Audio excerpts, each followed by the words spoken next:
How's it going on YouTube? Modeling that back at you for what will be the final reveal video for the M2 Halftrack from Dragon, along with a few parts out of the Legend set.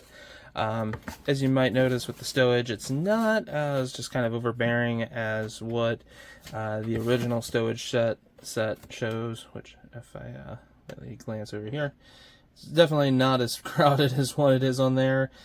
This one's actually more, I guess you could say, for M2A1 or the M3s and stuff like that. So I'm going to save some of the parts and use them on future builds, but I think honestly the pack out that it has here is a really good, mix. So overall, the build finished up really nicely.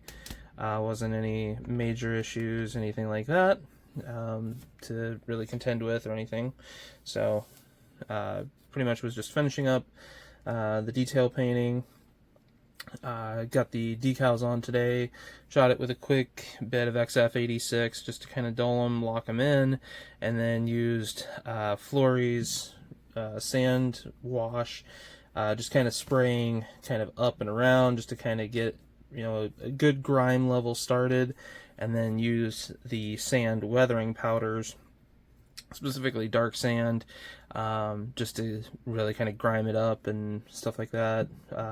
Also gave all of the stowage just a little bit of it as well, just to kind of, again, try to blend everything together and make it all look like it's kind of a part of one individual half track. So carefully flip it up here, and you can see the underside's also weathered up, grimed up, things like that. So the base went ahead and did primarily with the Flory Models pigments, with the exclusion of the tire marks. That was made with a Model Railroading grimy black weathering powder to get those just tire marks and stuff like that. So yeah, to be honest, looking at it through the viewfinder here on my camera kind of makes it look like it's a little bit more of kind of like a turmeric color is what it looks like on to you guys. In reality, it's much more muted for sure. Doesn't kind of show off as much. So outside of that, went really well. One of the things that I wish I had done on this build, and I think I'm going to try to get some for future builds, use the plaster for the base. Not exactly thrilled with it. I have seen before where people will use tile grout, specifically a brownish colored tile grout.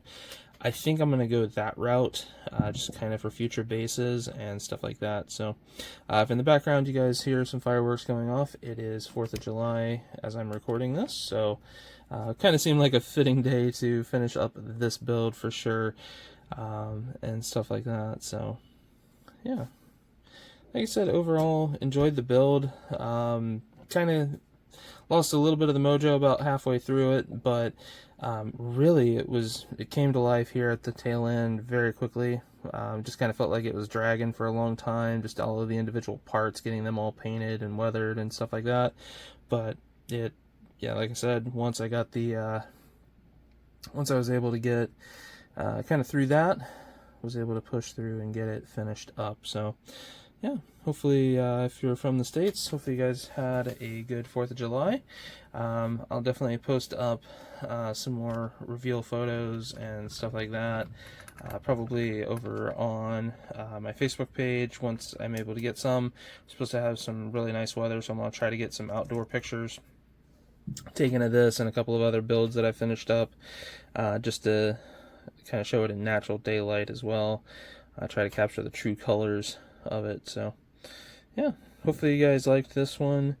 I know there's a few people that have just started theirs or have a couple in their stash. I would definitely say get it out, build it, enjoy it. It's a relatively fun build. There's not much that is complicated, minus like the track system that is a little fiddly, and stuff like that. The other thing I would definitely say to do is try to get the exhaust in, especially if you are going to glue the top body to the chassis, make sure you get that exhaust pipe in before then, because if you don't, you won't be able to. So, because I actually had to pull this thing back apart for that.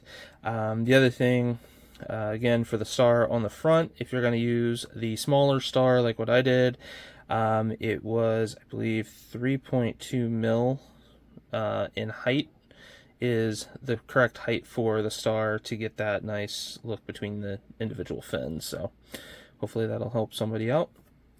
Again, any questions, comments, definitely feel free to post them down below. Not sure what the next build is going to be, but once I figure that out, I will definitely let y'all know, and hope to see you in the next one.